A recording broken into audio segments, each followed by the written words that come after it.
তো ফেরাউনের আসল নাম হচ্ছে রেমেসিস। কি নাম? রেমেসিস। রেমেসিস 1, রেমেসিস 2 এরকম করে নাম থাকে আর কি।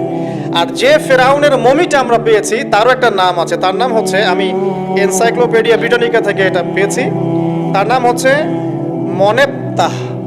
যে ফেরাউনের মমিটা আমরা পেয়েছি এর নাম হচ্ছে মনেপ্তাহ, তার মূল নাম।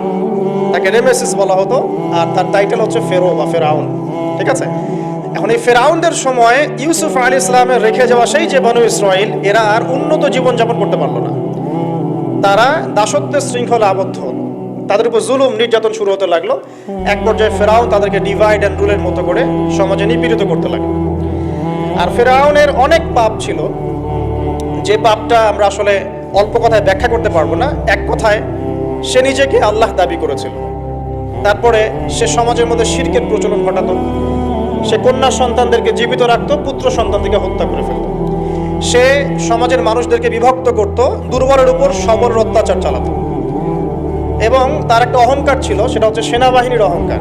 সে মনে করতো যে সে ওই সময়কার সুপার পাওয়ার, তাকে কেউ পরাজিত করতে পারবে না। ঠিক এখনকার বিশ্বের পরাশক্তিগুলোর মতোই তার দাম্ভিকতা ছিল আর কি। তো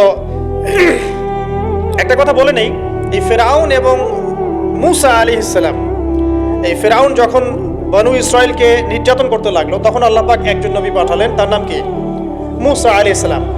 আর মূসা আলাইহিস সালাম আর ফেরাউনকে নিয়ে কোরআনুল কারীমে প্রায় 44টা সূরার মধ্যে কথা আছে। আমি হিসাব করে দেখেছি এবং আমি টুকটাক ঘাটাঘাটি করে দেখেছি যে প্রায় 44টা সূরার মধ্যে 532টা আয়াত আছে মূসা এবং ফেরাউনকে নিয়ে।